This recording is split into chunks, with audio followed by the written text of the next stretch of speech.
The wilderness is unforgiving, and even the most experienced hunters can face terror beyond imagination. From the icy ridges of Alaska, where a legendary polar bear erupted from the fog, to the shadowed forests of Russia, where a massive Siberian tiger struck without warning, these encounters push skill, courage, and survival instinct to the absolute limit. Prepare to witness hunts that turn into heart-pounding fights for life. September 14, 2018 dawned cold and silent along the Beaufort Sea coast, the sky a pale gray that barely lit the snow-blanketed ridges. Jack Harris and Tom Sullivan had traveled from Anchorage to join elder hunter Nunik Kalak, an Inupiat guide renowned for his knowledge of the Arctic's most formidable predators. They were not novices. Both Jack and Tom carried decades of hunting experience. Jack with his grandfather's antique .45, 70 lever action, meticulously maintained despite its age, and Tom with a modern, custom-tuned rifle. The three men had heard tales of a polar bear larger than any recorded in American history, a brute rumored to tip the scales at over 1,800 pounds, and they had come to find it, driven by a mixture of reverence, ambition, and the unspoken thrill that came from hunting at the edge of the world. The wind blew in gusts that cut across the icy ridges, carrying the scent of the frozen sea and the distant roar of shifting ice flows. Fog had settled low, rolling over drifted snowbanks and masking the undulating landscape, forcing the men to rely on instinct and Nunik's uncanny sense of the terrain. Every footstep crunched sharply in the powdery snow, every exhaled breath visible in the frigid air, and the hunters moved cautiously, scanning the ridges and tide cracks for the slightest hint of movement. The Arctic was silent, but for the whispering wind, a deceptive quiet that seemed to hold the world in suspense. Jack's heart thudded beneath the layers of cold-weather gear as he adjusted the lever action, checking the 405-grain slugs he had spent hours polishing and loading. He trusted the rifle with a respect bordering on reverence. It had been his grandfather's companion on countless hunts in Montana, and now it would be tested against the apex predator of the far north. Tom, carrying his rifle slung across his back, walked slightly ahead, scanning the horizon with practiced vigilance, while Nunik moved with fluid precision, a ghost among the snow, his eyes sharp for tracks, scuffs, or broken ice that might indicate the bear's presence. The first sign came as a subtle vibration through the ridge, a shift in the snow that would have been easy to dismiss. Nunik froze, motioning silently for the others to do the same. They crouched behind a drifted bank, peering into the thick gray fog. The air grew heavier, the wind stilling as though nature itself were holding its breath. Then, with terrifying suddenness, the colossal bear erupted from the snowbank, its massive frame gleaming white, eyes locked on Tom as though it had tracked him for hours. The predator moved with a speed that seemed impossible for its size, a living avalanche barreling down the ridge with claws extended and teeth bared. Tom had no time to react. The bear struck with a force that threw him to the ice, its massive paws raking across his chest and arms, shredding the jacket and biting through flesh with horrifying efficiency. He struggled beneath the weight, the icy ground pressing into his ribs, every breath a struggle as blood slicked the snow beneath him. His rifle fell from his grasp, useless in the immediate chaos, and the roar of the bear echoed across the frozen landscape, a sound that seemed to shake the fog itself. Jack reacted instantly, raising his grandfather's lever action as the bear's gaze flicked toward him.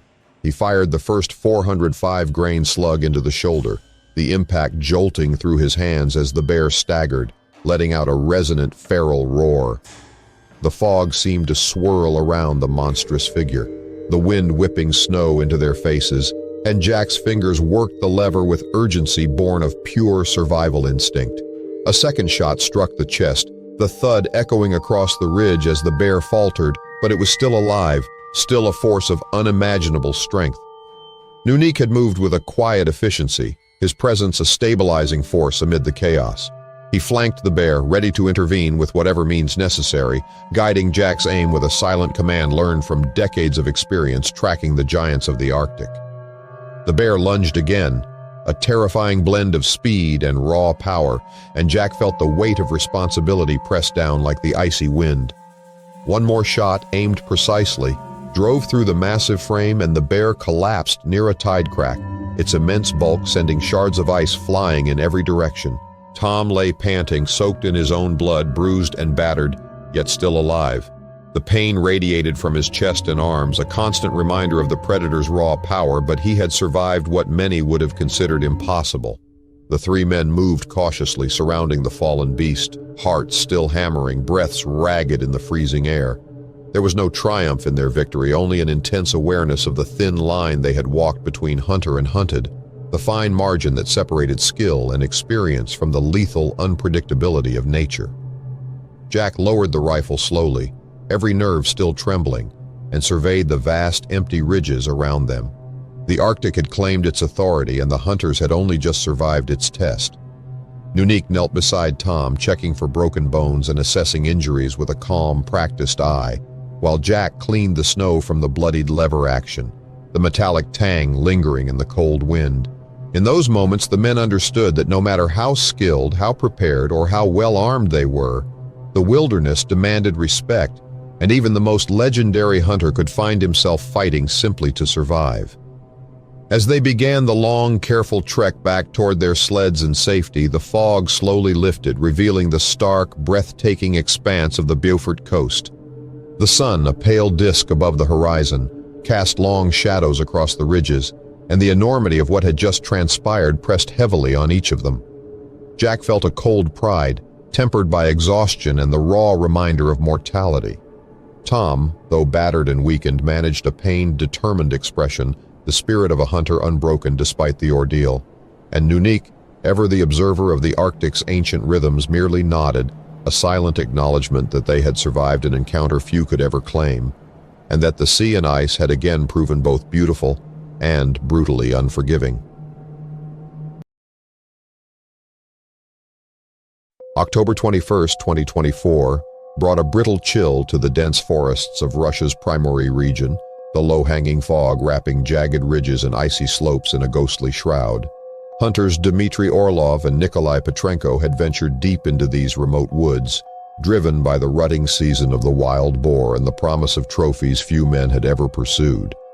Both were experienced, proud of their skill and their ability to move silently through the treacherous terrain. Dmitry, carrying a modern 7.62 x 5.4mm rifle with a custom suppressor, moved cautiously over the slick rocks, while Nikolai, slightly ahead, scanned the shadows with an intensity honed over decades. The forest seemed to breathe around them, the fog diffusing the early morning light into a gray, almost unreal haze, and every snapping twig or shifting branch sounded amplified in the stillness. They had followed the boar tracks for hours, moving carefully along ridge lines and through narrow gullies, avoiding loose stones and hidden ice patches that could send them tumbling. The region was unforgiving. One misstep could mean a broken leg, or worse, being lost in the wilderness where help was hours, sometimes days away. Yet the danger extended far beyond the ice and rock. Deep in these forests, apex predators roamed freely, shadows among the trees that could appear and vanish like phantoms.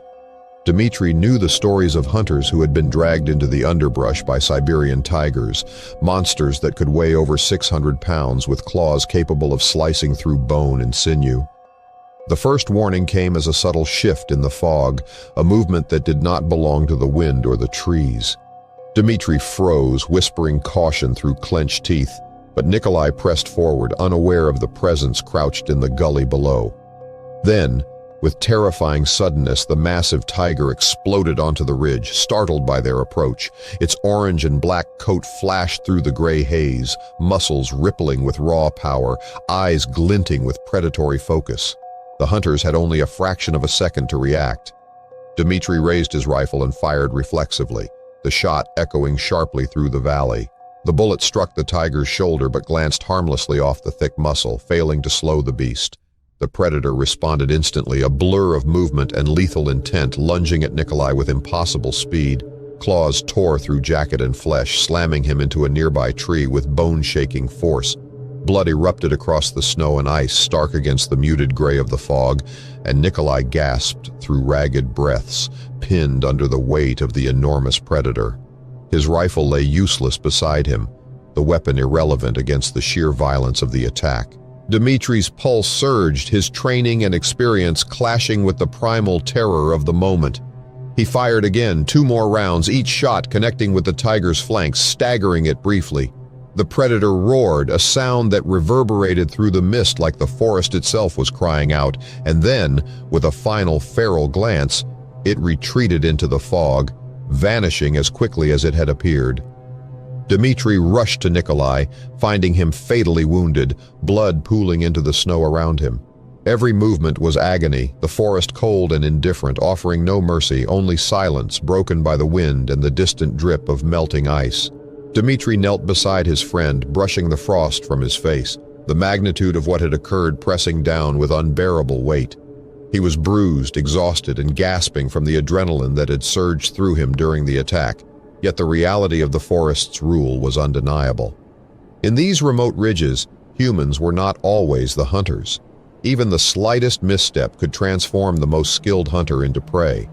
He had survived by seconds, by precision and reflex, but Nikolai had paid the ultimate price, a harsh testament to the unpredictability of the wilderness. The hunter's mind raced, retracing every step, every movement, every sound that might have betrayed them to the tiger. The forest offered no answers, only the remnants of a brutal encounter, bloodied snow, shattered branches, and the lingering sense of a predator that had walked the edge of life and death and chosen to vanish rather than finish the hunt. Dmitri's rifle, still warm from repeated discharges, was a fragile shield against an environment that respected neither courage nor experience. Every instinct screamed caution, every fiber of muscle and bone screamed survival, and yet the forest seemed almost indifferent to human pain, carrying on in its quiet, ghostly rhythm. As Dmitri began the arduous trek back toward civilization, he moved with a heightened awareness, every ridge, every gully, every patch of fog scrutinized for signs of the tiger's return. The path was treacherous, covered with ice and hidden roots, forcing careful footwork, every step a negotiation with the forest itself. The memory of Nikolai's final moments pressed heavily against him, shaping each decision with the weight of grief and the lingering threat of the unseen predator. By the time he reached a small clearing where he could signal for extraction, the sun had begun its slow descent behind the ridges, casting long shadows across the fog-laden forest. Dmitri paused, rifle slung tightly across his shoulder, breath visible in the freezing air, heart still pounding, body bruised and fatigued.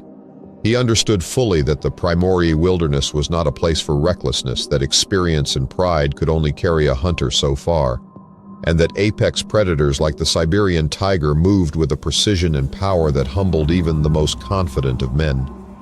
Survival in such a place demanded respect, patience, and an acceptance that sometimes the forest dictated the terms of life and death. Dmitri's gaze lingered on the dense tree line, the fog curling like smoke among the trunks, and he felt the weight of the lesson carved into the snow and blood of that morning. The forest had spoken, the predator had decided, and a hunter had fallen, leaving a bitter imprint of the raw and merciless truth of life in the wilds of Primorye.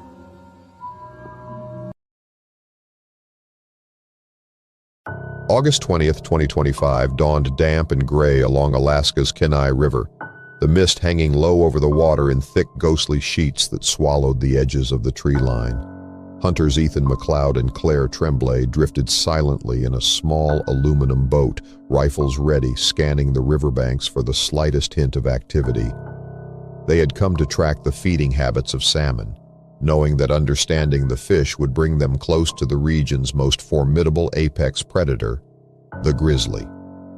Both were seasoned Alaskan veterans, proud and meticulous in their craft.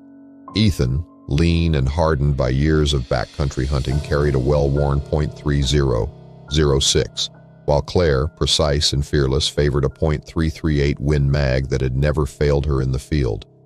Their eyes constantly swept the fog-laden banks, every ripple in the water or rustle of brush a potential signal of life or death. The Kenai River ran wide and sluggish under the morning light, though the mist made it appear almost otherworldly, as if the world had been reduced to water, fog, and shadowed trees. Each stroke of the oar was cautious, the aluminum hull skimming over submerged rocks and debris, while the smell of wet spruce and river sediment filled the hunter's nostrils. The sound of the flowing water was muffled, the mist acting as a thick blanket that amplified every footstep, every snapping branch along the riverbank. Ethan and Claire moved with synchronized patience, aware that the grizzly, massive and stealthy, could be anywhere, camouflaged in the gray and green of the riparian forest. For hours they drifted, studying the ripples where salmon leapt and splashed, anticipating the arrival of the predator that followed them closely, its immense weight always moving silently behind the scenes. Ethan's eyes narrowed at a disturbance along the far bank, a subtle shift in the mist that could have been a fallen branch, or the looming presence of a grizzly exceeding 1,000 pounds. He tensed, gripping the rifle stock, while Claire's hands brushed the cold metal of her .338, ready to react to the slightest sign of danger. Experience told them both that the river, normally a serene corridor for fish and wildlife, could transform in an instant into a deadly arena. The attack came without warning. A colossal one, 200-pound grizzly, exploded from the riverbank, muscles rippling beneath wet brown fur, eyes locked with primal focus on the drifting boat. The predator's momentum toppled a nearby log into the aluminum hull, sending a shock through the vessel and tossing Ethan violently against the bow. Pain exploded through his ribs, a cracking reminder of the bear's raw force, while his body pressed against the cold metal, nearly losing balance in the turbulent spray. Water sloshed over the edges, chilling them to the bone, and the boat rocked perilously under the assault of claws that tore through the aluminum with terrifying ease. Claire reacted instantly, raising the .338 Win Mag at point-blank range and firing. The report rang across the mist, sharp and booming, but the bear lunged again with lethal speed, swiping her arm in a flash that shredded fabric and cut deeply into flesh and bone. Blood spilled across her sleeve and onto the aluminum deck, the metallic smell mingling with the river mist, while adrenaline surged through both hunters, sharpening reflexes and heightening every sense. Ethan, struggling to steady himself against the bow, drove a second round into the grizzly's shoulder, feeling the recoil jolt through his entire body. The massive predator staggered but recovered quickly, swiping the boat violently, nearly capsizing it in the shallow current. Time contracted, moments stretching into eternities as the hunters fought to maintain control of the vessel, every action weighted by the certainty that a single mistake could be fatal. Ethan braced against the shifting hull, gripping the rifle with arms trembling from strain, while Claire pressed her hand to her wound, biting back pain as she prepared for another potential attack. The river became a chaotic battlefield, the mist swallowing visibility, the bear's feral growls echoing through the trees, and the water churning with the violence of claws striking metal and splashing cold currents. Each heartbeat carried terror, each breath tasted of fear and determination, and yet both hunters refused to surrender to panic, relying on skill and experience to guide them through the attack. Finally, after what felt like endless struggle, the grizzly, exhausted and perhaps respecting the hunter's resolve, retreated into the shadowed trees along the riverbank, its massive bulk disappearing into the gray mist. Ethan and Claire collapsed into the boat, soaked, shivering, and bruised, the adrenaline slowly ebbing as reality settled over them. Their injuries were severe. Ethan's cracked ribs throbbed with every breath, Claire's arm bled heavily and ached with the deep sting of clawed bone. But both were alive, spared only by rapid reflexes, experience, and a measure of luck. In the heavy silence that followed, broken only by the dripping of water from the aluminum hull and the distant rush of the Kenai, the hunters absorbed the gravity of what had transpired. Even seasoned veterans familiar with the river, the bears, and the unpredictable violence of the Alaskan wilderness were not invincible. The grizzly had transformed a place of life-giving salmon and flowing water into a dangerous arena, and survival had depended on courage, timing, and the brutal clarity of instinct. They worked cautiously to stabilize the boat, checking injuries and collecting their gear, every movement slow and deliberate. The river, calm once more but forever marked by the violence of the encounter, stretched ahead, an indifferent witness to the struggle between human skill and raw predator power. As they began the careful journey back to a safer landing, each splash of the oar against the water reminded them that the wilderness dictated its own terms, and that the apex predator retained supremacy even when humans thought themselves masters of the land. Ethan and Claire understood the truth. In Alaska's backcountry, experience and pride could only carry hunters so far, and when a grizzly decided the river was its hunting ground, even the most prepared humans could be rendered helpless, mere players in a contest they did not control. The Kenai, silent now under the morning mist, held the memory of the struggle, and the hunters bore it with bruised bodies, racing hearts, and the sobering knowledge that survival in the wild was never guaranteed.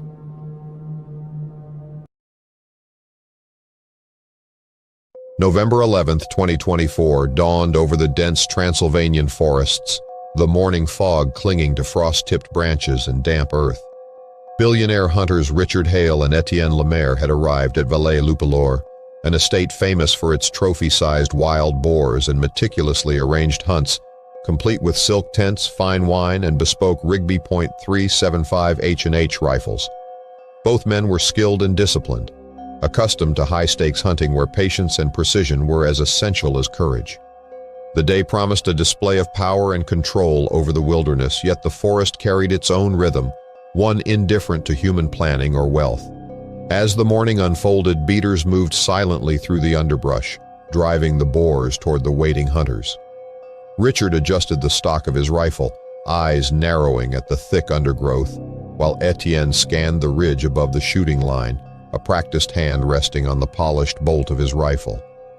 The estate stretched wide, a mix of manicured paths and untamed woodland, a place that had been designed to showcase human mastery over nature. Yet even in its carefully managed confines, the wild retained its unpredictability. The first stirrings came subtly, the snap of a branch, the sudden quiver of brush. The beaters held their line, tense with anticipation, and the hunters waited, rifles poised, eyes tracking every shadow. Then it happened. A monstrous boar emerged from the thickets, its enormous frame dwarfed only by the scars and yellowed tusks that marked years of battles fought in the forest. At 550 pounds, it was a creature the men had only heard about in hushed stories, a legendary prize whose ferocity was matched by its sheer size. The atmosphere shifted instantly. The quiet, ceremonial anticipation of the drive gave way to a primal tension, as if the land itself braced for chaos. The boar did not flee. Instead of retreating, it charged with intent, an apex predator cornered yet unbroken. A beater at the front of the line had barely time to react before the creature's tusks tore into his thigh, sending him sprawling into the mud. The air was filled with screams, the sound of splintering wood, and the wet thud of a body against earth. Etienne, standing near the center of the shooting line, became the next target. The boar rammed him with the force of a battering ram, lifting him off his feet as easily as if he were a child's toy. Ribs cracked beneath the hooves, and the hunter's world narrowed to pain, and the terror of weight and momentum crushing him against the frost-bitten ground. Richard fired instinctively, the first shot grazing the beast, missing its mark entirely, the recoil shivering through his arms. The second round struck true, shattering one of the boar's tusks, a spray of blood painting the surrounding leaves and frost. Yet the animal's momentum carried it forward. Pain did not slow it, nor did the loss of a tusk diminish its rage. It charged the nearest wooden shooting stand, splintering the structure into shards of timber that flew in all directions. The elegance of the estate, the tents, the wine, the polished rifles, offered no protection against the raw fury of a cornered wild boar, whose instincts for survival and aggression overwhelmed human refinement. The hunters backed cautiously, hearts hammering, minds racing for any opening to halt the attack. At 5 yards, Richard aimed once more, bracing against the shattered remnants of the shooting stand. Every second stretched unbearably as the boar advanced, its eyes dark with fury and determination, muscles rippling beneath bristling fur. The world narrowed to the barrel of the rifle, the shape of the charging creature, and the desperate hope that experience and precision could intervene where luck alone might fail. The final shot found its mark mid-charge, striking the spine with surgical precision. The boar's legs buckled under the immense weight, and it crashed into the mud with a convulsive thrash, kicking sprays of earth and blood in every direction. Silence fell abruptly, broken only by the ragged breathing of the hunters and the distant, terrified calls of the beaters. Etienne lay groaning, battered and bruised, while Richard's hands shook, blood splattered across his gloves and rifle. The luxury of the hunt replaced by the raw reality of survival. The forest gradually settled back into its quiet rhythm, the echoes of violence fading into the damp earth and frost-covered leaves. Richard and Etienne, still trembling and soaked with adrenaline, took stock of their injuries and the destruction around them, a stark reminder that no amount of luxury or planning could fully tame the wild. The boar had left its mark, both on the ground and in their memory, a vivid testament to the ferocity that lay dormant in even the most familiar hunting grounds. They moved slowly through the shattered line, alert to every shadow, every sound, carrying with them the lesson that the wilderness respected neither wealth nor reputation, only strength, skill, and a constant awareness of danger.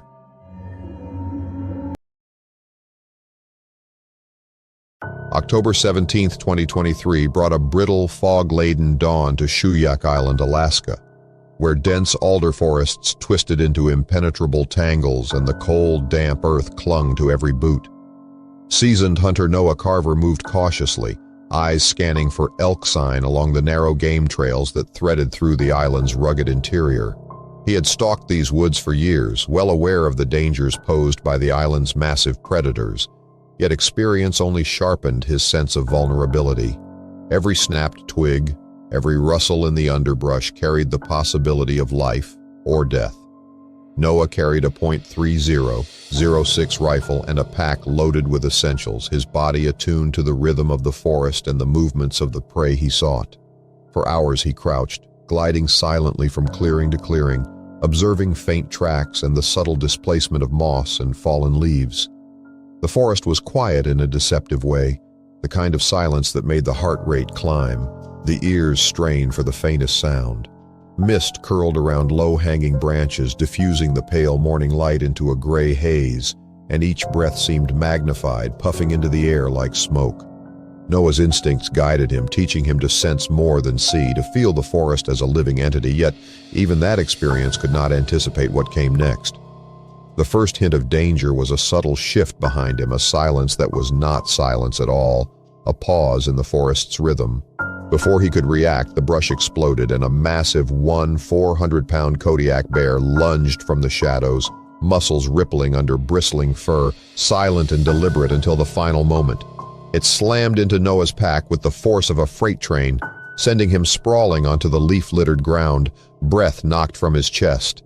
The impact stunned him, yet he rolled instinctively, bringing his rifle to bear as adrenaline surged, the forest contracting around the blur of fur, claw, and tooth.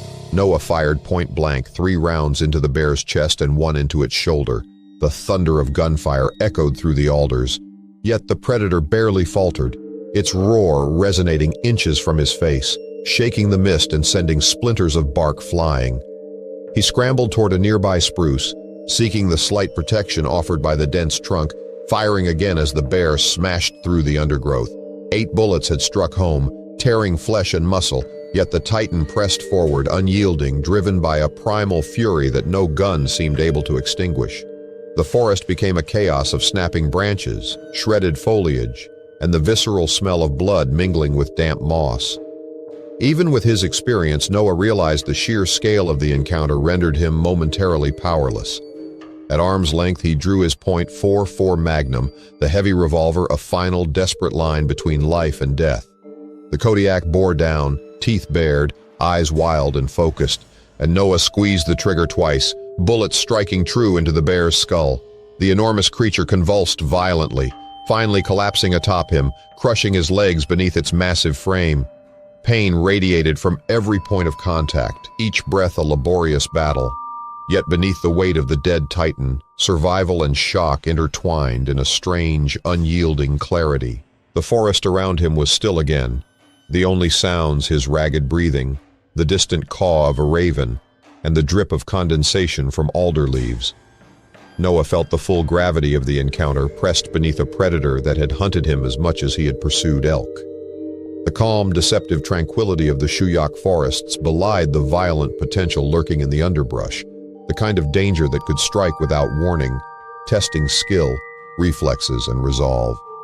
Even the most practiced hunter could find himself outmatched in an instant, facing raw power and instinct beyond human control. Carefully, Noah worked to roll the bear off his legs, the weight a reminder of the colossal force he had survived. Blood from both him and the predator soaked into the leaves and soil, mingling with the earthy scent of the forest. He checked his pack and rifle, confirming that while some equipment had been crushed or displaced, the essentials remained, and his body, though battered and bruised, was intact enough to allow movement. Every step was cautious, every breath measured as he navigated the broken terrain back toward a clearing where he could summon help. As he moved, the enormity of the Kodiak's presence pressed upon him, not merely as an obstacle or challenge, but as a living, breathing force of nature that dominated the island's ecology. Experience and preparation had allowed him to survive, yet it was the predator's unpredictability, its precision, and the relentless strength of its charge that defined the encounter. Noah understood with chilling clarity that in these woods, the roles of hunter and hunted were not fixed. Sometimes the forest dictated terms, and sometimes the prey became the executioner, forcing even the most skilled human to adapt instantly or perish.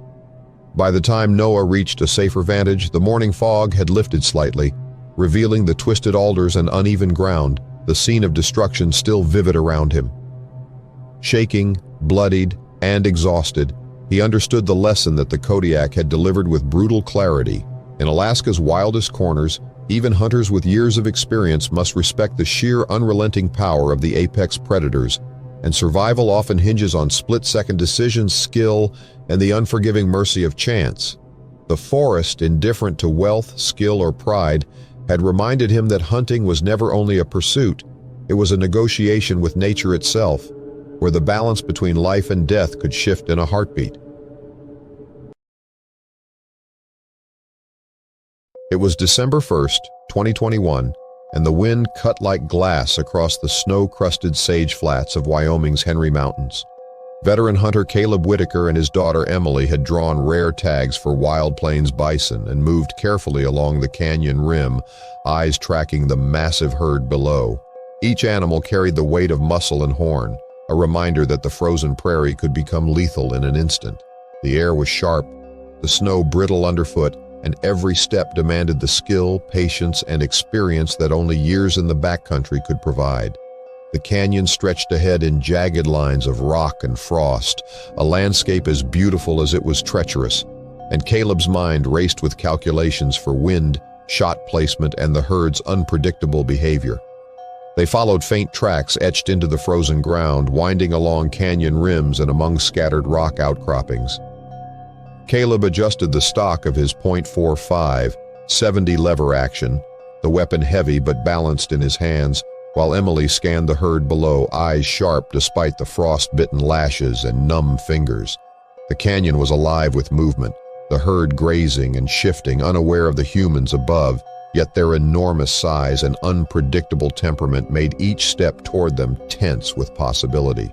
Snow drifted into small drifts along the rim, muffling the sound of boots and offering a fragile illusion of stealth, yet every crunch threatened to betray their position to creatures built for strength and survival. The wind whistled through narrow gullies, carrying with it a faint scent of earth and dung, the unmistakable odor of bison marking territory in the frozen silence. They waited for the ideal shot, rifles trained and muscles coiled, breaths visible in the icy air. Emily's hands trembled slightly with anticipation as the largest bull approached the edge of the herd, a massive 2,000-pound titan crowned with horns thick and darkened from years of dominance. Caleb gestured for patience, the silent communication of hunters who understood that one misstep could mean disaster. Snow swirled across the canyon, sharp against exposed skin, and sunlight glinted off ice crystals, dazzling as it revealed the contours of the ground and the immense scale of the herd. He reminded Emily internally that even the rarest opportunity demanded respect for the power they faced, that speed and force could not overcome the raw strength of nature. Emily fired first, the report of her rifle cracking sharply through the canyon. The bull staggered, but only barely, its massive muscles absorbing the blow with terrifying resilience. The rest of the herd exploded into motion, panic erupting like a shockwave across the frozen plains. Dozens of bison thundered uphill, hooves pounding the snow into clouds of white dust, bodies sliding over rock and ice. Caleb's heart leapt as he recognized the danger. The herd's sheer weight and momentum could flatten everything in its path. The ground seemed to tremble beneath them, each step of the lead bull shaking the earth and sending shards of ice and snow skittering down the canyon walls. Dust and snow mixed with the sharp scent of bison sweat and blood, a sensory onslaught that added to the intensity of the moment. Caleb shoved Emily behind a jagged rock outcrop, arms burning with effort, and braced himself as the first massive bull barreled past. It struck him on the shoulder with bone-crushing force, sending him tumbling over the edge of a narrow ledge. Pain seared through his body as he slid against the icy rock, barely catching himself with one arm as his feet scrabbled for purchase. Blood seeped through his jacket from torn flesh, and his breath came in ragged bursts, each exhale visible in the frigid air.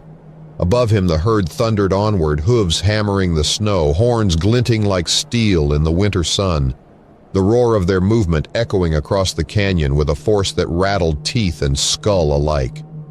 From behind the rock, Emily fired again, aiming carefully despite her fear and adrenaline. The bull staggered, and a few others slowed, but the momentum of the herd carried most onward, a mass of rolling muscle and raw power that left little room for reaction. Caleb clawed himself to a more stable ledge, the wind biting through his jacket, snow stinging open cuts, and adrenaline lending strength to battered limbs. Every movement required careful calculation. One misstep could send him over the edge entirely, leaving him at the mercy of sheer gravity and the herd's unstoppable weight. He could feel the residual tremor of each passing step in the soles of his boots, the ground vibrating beneath the combined force of tons of animal muscle. The thunder of hooves gradually receded, the herd moving beyond the canyon rim into distant sage flats, snow still clouding the air like smoke. Caleb's muscles burned from exertion, every joint stiffened by cold and impact. Yet he knew they had survived a moment that could have claimed both their lives. Emily, bloodied and shaking, moved cautiously to his side, eyes wide but alert, understanding the lessons embedded in that terrifying encounter. Together, they gathered their equipment, assessing injuries, checking rifles, and noting the marks of the bull they had successfully taken. Even in victory, the weight of what had nearly befallen them pressed heavily, a reminder that the ancient power of the prairie was not to be underestimated. As they trudged back toward their snowed-in truck, Caleb glanced over the canyon rim, watching the vast herd disappear into the distance. The plains stretched endlessly, a frozen kingdom of windswept sage and rock, indifferent to human presence or pride. The experience lingered in every ache, every scrape, and every pulse of adrenaline still pounding through their veins. Hunting the wild bison had demanded patience, skill, and courage, but it had also demanded humility, teaching in the harshest terms that even the most experienced hunters could find themselves overpowered by the raw, elemental force of a creature evolved to dominate the land. Survival had been earned, but it had come at the edge of the canyon, under the weight of muscle and horn, and the memory of the prairie's ancient power would follow them long after the snow had melted. Caleb knew that the story of that day, the sound, the terror, the sheer overwhelming force, would remain in his mind as vividly as the icy wind that had cut through him, a permanent testament to the razor-thin margin between hunter and hunted.